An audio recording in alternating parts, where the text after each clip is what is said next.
Ах, это судьба! Ты такой лошара, и я твоя жена. Мы в Китае, как весело, прикольно.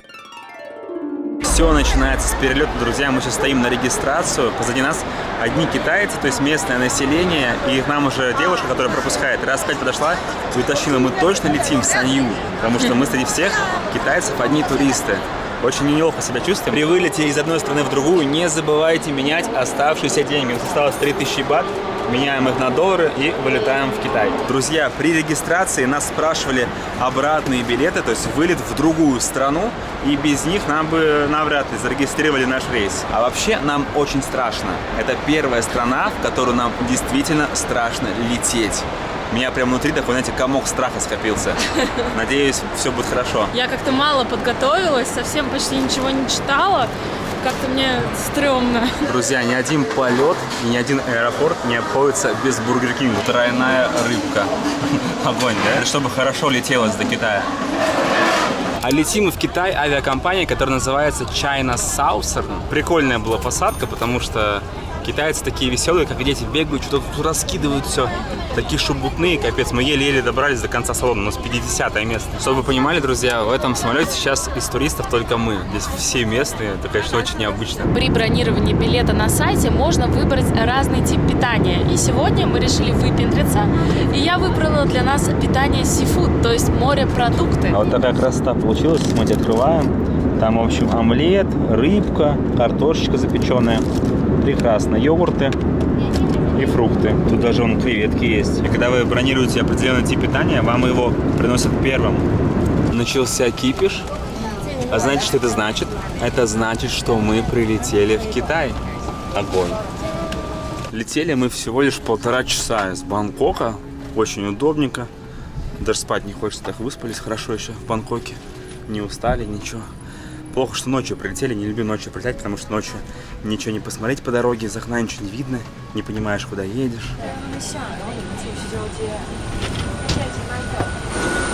Ребята, такое ощущение, что мы прилетели в Питер летом. Вот такая температура воздуха. Это плюс 20, наверное. Класс. Да, так свежо, не душно, нет влажности. Автобус уже уехал, ждем следующий. Ох, сейчас нас ждут приключения. Мы ничего не знаем. Не знаем, как купить сим-карту, не знаем, можно ли здесь снять деньги. Абсолютно новая страна, не Азия, это Китай. Такой крутой воздух, мне уже нравится. А эти китайцы такие шумные вообще. Тут галдеж постоянно стоит. Мы такие тихие, спокойненькие ходим. Врываемся в аэропорт. Скорей, скорей, скорей. А прикольно, кстати, у нас же весь самолет был с китайцами. По идее, они очень быстро проходят пограничный контроль. И у нас больше шансов пройти его очень быстро. Аэропорт, в который мы прилетели, называется Феникс. Багажная лента, конечно, в этом аэропорту так себе. Аэропорт не то чтобы новый, такой старенький. Вот, мы сейчас стоим, ждем получения своих чемоданчиков красивых. И Лиза уже китайцы толкать начинает. Расскажи, как. Я не буду рассказывать плохое. Нет, все, мы приехали в Китай, я всех уважаю, я всех люблю. Они, плюются, харкаются, просто невозможно. Без очереди лезут, куда вообще как будто спешат, как будто, вот, знаете, наводнение или стихийное бедствие произошло в аэропорту, им надо первым получить эту визу, штампик поставить. Я сейчас прошел первый пограничный контроль, оставила Лизу. Лиза за мной стояла, она такая стоит. Как бы сейчас ее очередь загорается в зеленый цвет, и быстро выбегает китаец. Просто такой обгоняет и встает. Лизу подвигает и первый заходит. Вообще, учитесь. Мы офигели вообще. Они нормальные такие ребята, шустрые. Так, синий на месте, желтый на месте, все, поехали. Нас приключения ждут китайские. Это вам не просто приехал в Азию, сим-карточку в аэропорту купил, туда-сюда, ща. Мы ничего еще не знаем, что нас ждет. Тут на выходе еще из аэропорта вот такая очередь образовалась. И сейчас будут проверять вещи. Надеюсь, нас в квадрик не заберут с тобой. Все, мы все проверки прошли. Вот уже выход из аэропорта. И мы нашли здесь такой вот китайский банкомат. Попробуем снять сейчас деньги. Вот уже первая проблема, друзья. В банкомате было написано, что не поддерживают нашу карту. Такого не было еще ни разу. Добро пожаловать в Китай. Идем искать обменник. Хотя бы доллар нам поменять. Уже все здесь закрыто, видите, аэропорт закрывается. Это, конечно, прикол. Здесь на выходе банкомат не работает, даже обменников нет. Как же людям, для туристов ничего не предусмотрено. Мы девушке сейчас показали, сфоткали банкомат. Она посмотрела, поняла, на своем китайском что-то нам объяснила. Мы там тоже жестами ей показали, что нам нужно до банкомата доехать. Она такая, Короче, такая, окей, поехали. Ну, поехали. Короче, здесь в аэропорту вообще никто не разговаривает на английском языке. Это жесть просто. Мы приехали сейчас в другой банкомат. Лиза сходила и не работает.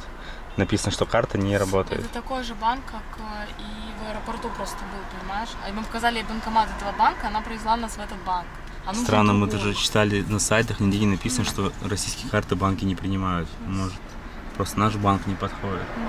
Мы с таким впервые сталкиваемся вообще. Очень себя стрёмно чувствуешь в таких ситуациях. 要找这个银行吗？中国建设银行。 Вот он написал, что перевод. This no. No. This? This? 这个可以吗？这个银行可以吗？ Значит, на переводчике нам переводят. Окей. OK 啊，这个银行 OK 啊。Окей. Этот банк, который H&B, такой красный, вот наша карта не принимается ни Тинькова, ни Сбера, вообще ничего. Приехали сейчас к следующему банку. Девушка нас возит за свой счет, потому что накаталась, не знаю, на сколько денег. В общем, вот приехали, банкоматы какие-то, во все заходим, нигде карты не принимаются. Я, пока вообще не знаю. Та страна, в которой чувствуешь себя абсолютно чужим. Они не разговаривают на английском, у тебя нет налички местной, у тебя карта не рабочая, тебе даже за такси не заплатить. Кстати, друзья, вот мы тоже лоханулись, у нас были с собой доллары, и когда вот перед тем, как там вещи, багаж проверяли в конце, помните, я вам показывал, там прямо напротив был обмен валют. Мы такие мимо его прошли, думали, что когда выйдем, обычно в самых таких, в обычных аэропортах всегда есть там, где поменять деньги. А мы вышли, а там не было ничего, и мы в полном обломе оказались. Показали им банкомат, вот нас по банкоматам возят. Ничего не работает? Не знаю, что делать даже. Жесть вообще. Давай долларами, значит. Короче, она сейчас своему другу отсылает фотку наших баксов. Мы хотим долларами заплатить. Она не понимает, настоящие они или поддельные, или она ни разу доллары не держала. Она вот смотрит их и другу отсылает фотки, переговаривается с ним. Все, проверила. 16吗？2张吗？2张。哦，可以。 Что 2? Что 2? А что значит 2? Без понятия вообще. Может, 2 по 10, 20 баксов ей дать. Дали ей вон 20 баксов. 看不懂。 И 看不懂。 good. 看不懂。 Вот, Берил. Мы проехали вообще на 10 долларов. То есть там вот в рублях получается 600, ну, понимаете, мы и 20 дали. Раз уж мы такие вот тупые туристы, приехали без валюты, без всего. Hello. Одно, переводчик делает. Yes. Что она? Ну, она говорит, что завтра едете, to exchange money. Yes. Thank you. Так, ну хотя бы день подходит к концу. Мы хотя бы доехали до отеля, слава богу. Завтра будут новые приключения, будем деньги ездить менять. Байк нужно арендовать, сим-карту каким-то образом купить. А это не так просто сделать, как в Азии. А вот так, ребята, называется наш отель. Запоминайте, вбивайте в гугле, приезжайте. У нас такое ощущение уже сложилось, что мы еще к Китаю не готовы с Лизончиком. Наш это, вот, знаете, мотобайк, остров Бали, с подписчиками там по островам, всякие Нуса-Пенида. Ладно, посмотрим, думаю, что еще все впереди, все будет хорошо. Вот ресепшн отеля. Здесь никого нет, как заселиться непонятно. 6 утра. Все-таки здесь девушка одна появилась, так что нас сейчас заселят. Заселяемся мы тоже уже полчаса, потому что нас вообще не понимают. Они не могут найти наше бронирование, а девушка на английском не понимает, они на переводчике с Лизой общаются. Пока тут сидим, вот таракан уже сдох около меня, и я примерно так же себя чувствую. В общем, у нас такая ситуация, что мы забронировали отель, но они не могут найти наше бронирование, ни наш номер, ни наше имя, ровным счетом ничего. И, соответственно, не могут нас заселить. Сначала она мне пыталась доказать, что мы находимся в совершенно другом отеле, но после того, как я ей показала визитку их же отеля, она сказала, ну да, типа это тот.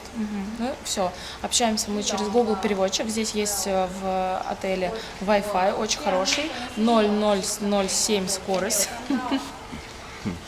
И, в общем, больше ни один сайт, кроме Google переводчика, у меня не работает. Добро пожаловать в Китай. Мы уже перешерстили весь интернет, выяснили, что вообще наши российские карты не канают ни в каких банках, только официальный банк Китая, Bank of China, только там наши карты принимают. И у нас, короче, нет ничего до этого банка, очень далеко ехать. Мы сидим здесь, наше бронирование до сих пор не подтвердили, мы там уже переписываемся с этим сервисом. Они пишут отелю, обратно нам отвечают, что извините, персонал отеля не разговаривает на английском языке, мы не можем ничего сделать, не отменить бронирование. А этого бронирования в списке нет, нас не могут никак заселить. Нам бы хотя бы деньги снять, то есть даже если бронирование это отменят, нам нужно будет наличкой заплатить. А у нас нет налички, и мы фиг знает, что делать вообще. В 7 утра я сижу, голову ломаю, такой вышел, встал, прогулялся, такой гуляю, блин, банк этот еще искать надо. И, короче, голову поворачиваю, и здесь стоит банкомат. Прикиньте, банкомат стоит прямо здесь, в отеле. Я к нему ближе подхожу, а здесь, смотрите, что написано. Bank of China. Просто забыли зонтика, быстро всовываем карту и снимаем деньги. Вот это счастье. Исторический момент. Время 7 утра. Мы добыли деньги. Китайские юани, ребята. Мы добыли китайские юани. Банкомат за раз выдает 3000 юаней и комиссию не берет. Смотрите, 60 тысяч рублей мы сняли сейчас. Очень сильно хочешь спать? Я просто умерла уже и восстала заново, когда ты мне банкомат показал, и он выдал нам деньги, прикиньте, у нас деньги есть. Да, через камеру вообще, ребят, ничего не передается. Вот вы все это видео посмотрели, у вас прошло там сколько, 15 минут, а у нас уже сутки прошли, и мы с ума сходим. Конечно, первый день в Китае – это тихий ужас. Дамы и господа, время 7 утра, я сейчас просто умру. Но мне здесь нравится. Знаете почему? Потому что здесь комфортная погода. Здесь прохладненько, так свежо вообще. Обалденно. Я уже ждусь, не дождусь, когда мы ляжем спать, куда-нибудь заселимся, выспимся и отправимся исследовать Китай. Приключения продолжаются, друзья. Короче, сюда мы не заселились, нам отменили бронирование в этом отеле благодаря сервису, в котором мы его заказывали. Но фишка в том, что история вообще началась тогда, когда мы были еще в Бангкоке, и мы с Лизой подавали на визу. Вы уже смотрели выпуск из Бангкока, наверняка, если не смотрели, посмотрите. Мы там рассказываем, как мы получили визу в Китай. И чтобы получить эту визу в Китай, мы должны были предоставить все документы, там билеты обратно из Китая, и нужно было предоставить жилье. И Лиза просто так наугад взяла самый какой-то такой не очень дешевый отель, даже кондик. Он 57 тысяч рублей стоит. Она забронировала его с возможностью отменить. Мы визу получили и забыли зайти на сайт и отменить бронирование. И вот этот день, когда мы сейчас заселяемся в другой отель, это день до заселения в тот отель. А на эту ночь мы отель не бронировали. И мы хотели типа здесь перекантоваться, потом поехать в тот отель. И мы еще подали запрос, чтобы тот отель тоже отменили, но его не отменили. И получается так, что, короче, нам придется жить здесь за 57 тысяч рублей, вот в том кондике, куда мы сейчас поедем. Причем он находится не вот здесь, не в центральной Санье, он там на другом как бы курорте. Отсюда ехать 20 километров. И нам придется потом оттуда постоянно ездить вот сюда. Чтобы... Лох, это судьба, ты такой лошара, и я твоя жена. Вообще жесть. Мы в Китае, как да. Весело, прикольно. И это здесь... уже, знаешь, такая наркоманская штука, когда ты не спал. И здесь, в Китае, есть приложение такое же, как вот наподобие Граба, Убера. Называется оно Didi, китайское приложение. Мы сейчас его установили и заказали себе машинку. Вот машинка к нам уже едет, вот какая-то BFM 659. Хорошая машинка у таксиста-то, а? Это же Хавейл. Хавейл А6, обалдеть, как тут открывать. Hello, how? И давай там машину не царапай. Идеально вообще, багажник. Мой сон близок уже близок. Всю ночь просидели, и спать смысла нет ложиться, и поэтому отель, видите, нам бронирование отменили, слава богу, у них хотя бы получилось, мы деньги не потеряем. И едем уже в тот отель, с которым мы лоханулись, который мы забронировали тупо ради того, чтобы подать документы на визу, забыли отменить, все, едем, будем в нем жить. И он находится далеко от центра, 20 километров, ну что поделать. Вот со мной лошара рядом сидит. Короче, будем оттуда ездить, снимать вам остров Хайнань. И вот эти приложения, это действительно очень классная штука, вот особенно в Китае. Они на английском вообще не разговаривают. Вот приложение удобно, зашел, тыкнул, где тебе забрать, тыкнул на карте, куда тебя привезти, все, сел, молча, спокойно доехал, никаких разбирательств не будет. Это же тот самый отель, ребята, из Орла и Орешки. Отель 7 звезд, обалдеть, вот он. Я еду и думаю, почему новая страна всегда начинается вот так? Почему нельзя просто приехать, поменять деньги, доехать до отеля, заселиться и лечь спать? Нет. В 8 часов утра мы куда-то едем. Вы просили нас показать вам реальное наше путешествие, больше бытовых вещей. Вот, пожалуйста, напишите в комментариях, нравится ли вам такое. Если будет много нравится в комментариях, мы такое будем снимать чаще. Я такой выпуск сделал, знаете, не слишком динамичным, такой, знаете, на расслабончике, такой, знаете, уставший первый выпуск из Китая. Получилось у нас 57 юаней за такси. Идем искать наш кондик. Кондик для лохов. Недавно только закончился китайский Новый год. Видите, все еще украшено. Все столбы. Путешествие двух ложков продолжается, что ли? Да. Мы не туда приехали? Это адрес такой? Написал. То есть следующий такси. То есть мы сейчас зря деньги потратили, да? Неправильно отмечено было, что ли?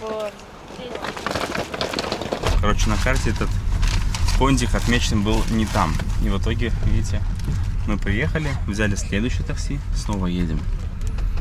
Классный день сегодня, мне очень нравится. Шикарный просто. Сейчас вот ему 10 дадим местных, это типа 100 рублей. Вот в такой район мы приехали. Такое здание пятиэтажное, что ли. Все на китайском. Сейчас будем узнавать. Да, наше бронирование есть. Все есть? Все ништяк? Она его только что увидела. Сон, на тебе лица нет. Нужно спать срочно. Немножко устала. 你预定的是今天入住3月15号旅店，对不对？ Your reservation is for today, Yes. March 15th. Было написано, что резервация с сегодняшнего дня до 15 марта.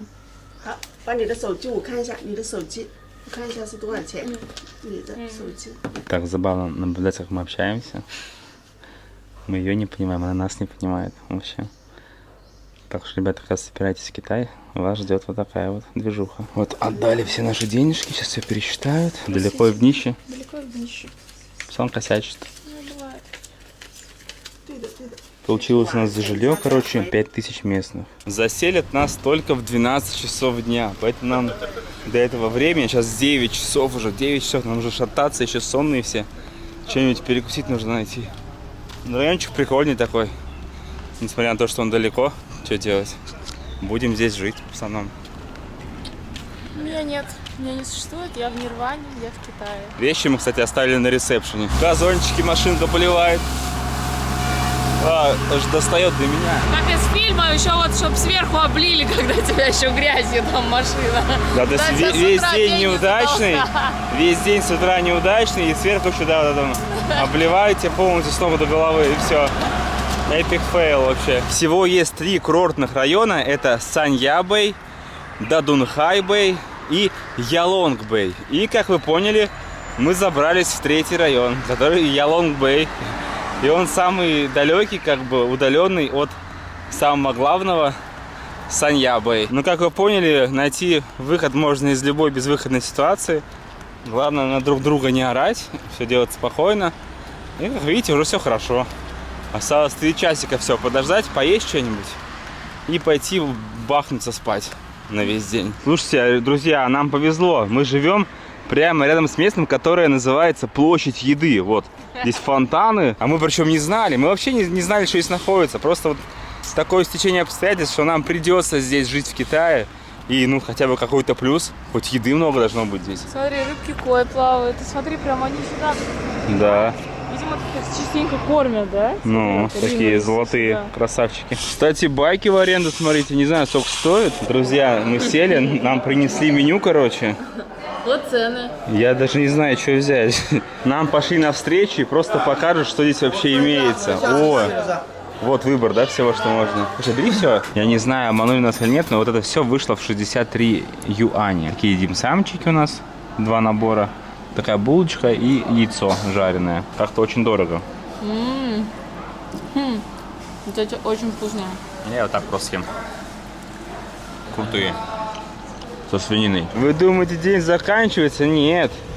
У нас еще до загрузки в наш отель 1,5 часа, и чтобы время зря не терять, мы решили сегодня добить просто себя до конца и сделать все самые важные дела, чтобы завтра проснуться уже. Вся усталость идет, у нас будет сим-карта.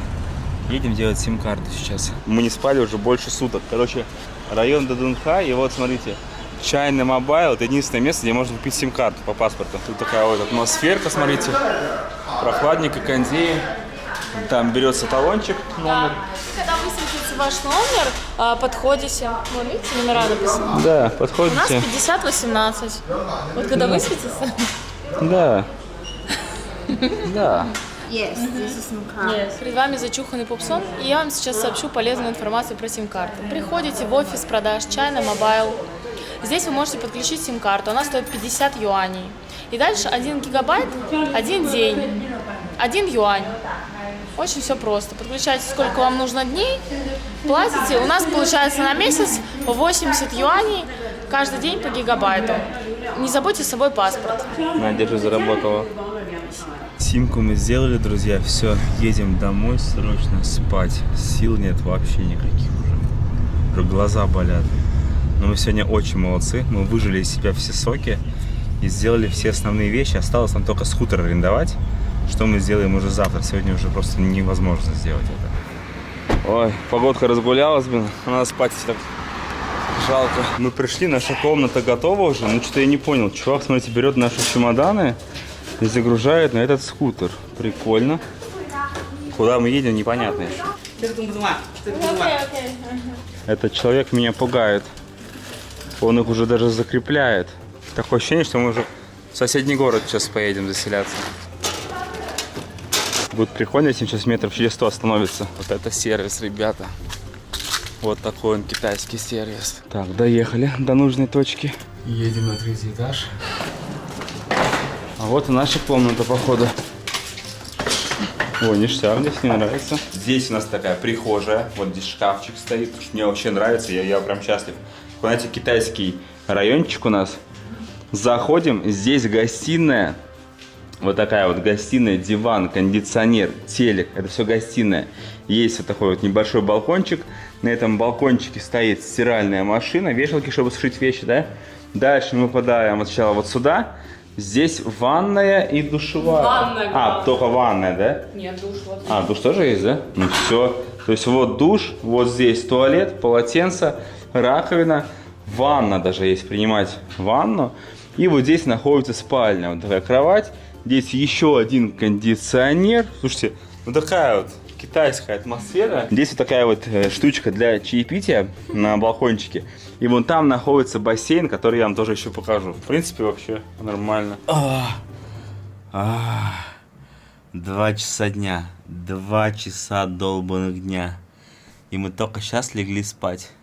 Очень обидно, что мы сейчас ляжем и весь день пропускается. Я сейчас ходил в душ, горячая вода, это просто так круто. Короче, мы ложимся спать. Все, проснемся. И вам еще очень много всего интересного расскажу. Китай только начинается. Ты что, как в палатке ночью? Ну что ты лезешь, иди туда, в свою половинку.